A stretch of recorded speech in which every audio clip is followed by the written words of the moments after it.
Ayan, tingnan nyo naman. Meron na naman si Mami lang nakuhang clearance. Ala, ang dami palang clearance ngayon. Hindi ko alam. Yan, $1, ubos kagad o. Naku, hindi ko nakita. Yung $5 naman, wala na rin. Paubos na rin.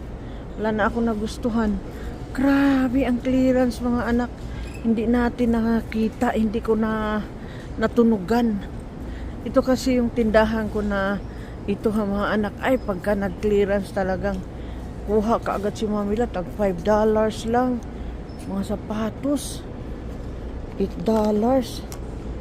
Kali. $5.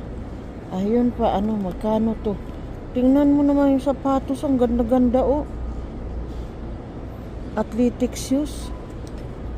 Anong size? Oh my God.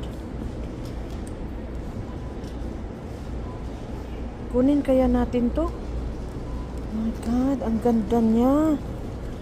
Pang jogging-jogging.